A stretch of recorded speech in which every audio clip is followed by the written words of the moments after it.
Welcome everyone. As you know, we're involved in professional learning with Julie and Shirley every second Friday morning. In our last session, we examined the Introduction to Quality Literacy Teaching document, this one here.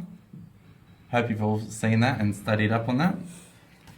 As always, the professional learning has been quite invaluable, and it's always made us consider our practice in view of our added knowledge. Our job today is to pass this learning on to you and make you all walk away scratching your heads, having a big aha moments like we did. During this session, we would like to, first of all, examine explicit, systematic, balanced and integrated literacy teaching, and secondly, consider how the 4 literacy resources model and that document, a process for explicit and systematic literacy teaching, assist in planning for an integrated literacy teaching approach.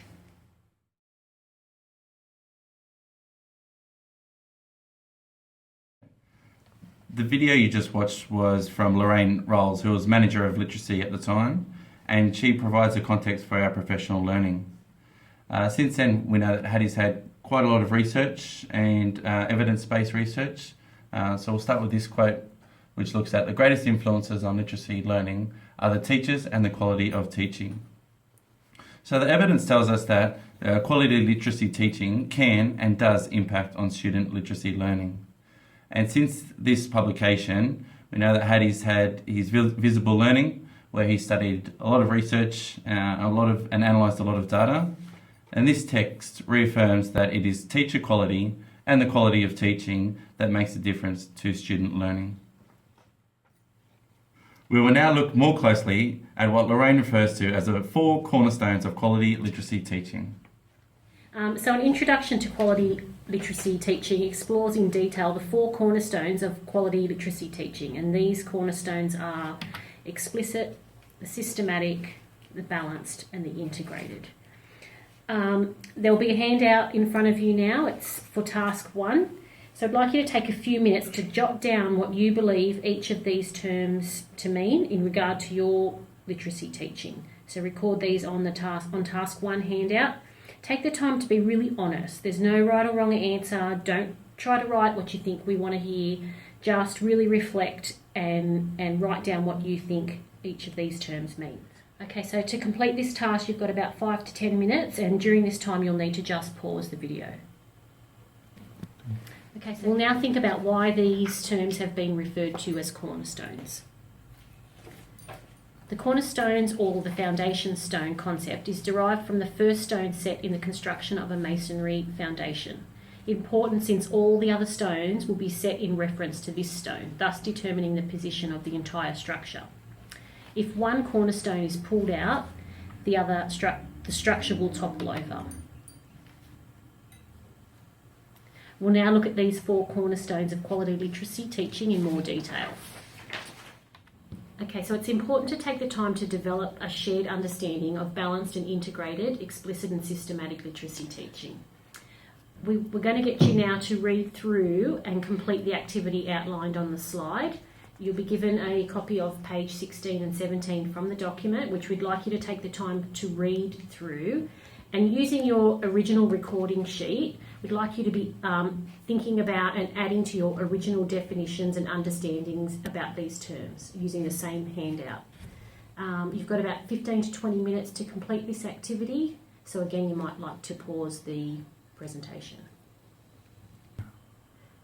We'll now make the links to the 4 literacy resources model, provides a starting point for informed discussion about balanced and integrated literacy teaching. Okay, now for some of you, you may remember the 4 literacy resources model from uni. Some may not. It was research done by Luke and Freebody. And what it illustrates is the kinds of literacy capabilities that the kids require or they have to interact with to create any print-based, spoken, visual or electronic text. Have a look at them.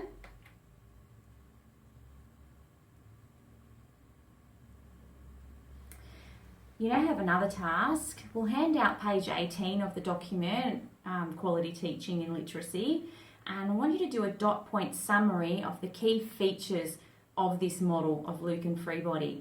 and record these on the top section of your Session 2 Task 2 handout. Allow about 5 to 10 minutes, including sharing time with the rest of your stage, so you'll need to press pause again. Okay, you may have noticed that code breaking is outcome A, would links loosely to outcome A, well closely. Meaning making links to outcome B. The text using and text analysing resources link to C, D and E. But we do need the 4 of those, or kids need the 4 of those capabilities to be able to access quality literacy skills.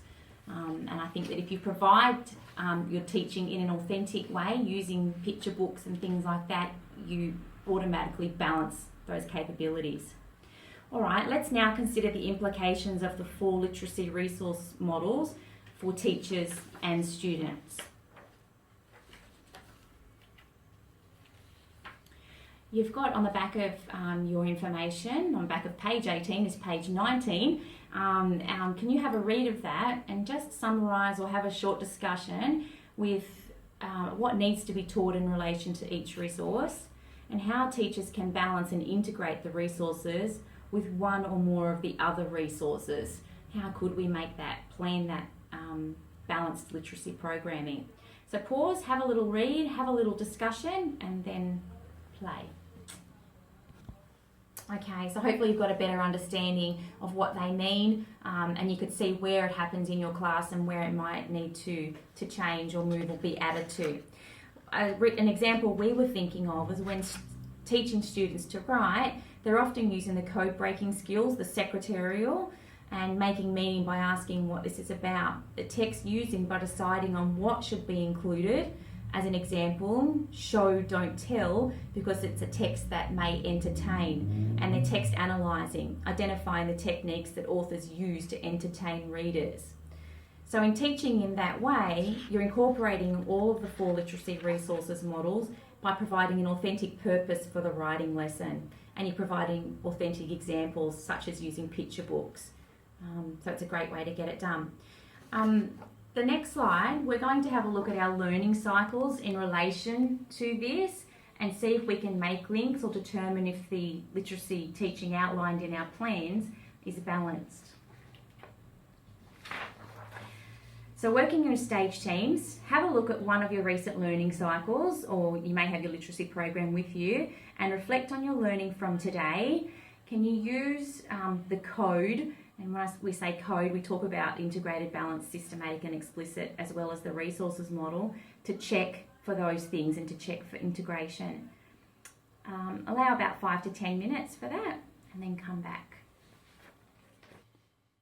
Now for some reflection time. You'll have an in-between session reflection task. At our next meeting, which will be in week 8, we will have the opportunity to reflect on our practice and share with staff examples of our learning from today in respect to either the explicit, systematic, balanced and integrated literacy teaching or the 4 resources learning model. You can use the questions above to guide you because week 8 seems so far away, we will start to share some reflections in the shared ideas part of our communication meeting and also throughout our stage meetings. We really want to share one thing that you have changed or something that you do different, knowing what you know now, and looking at how has your new learning impacted on our practice. Good luck.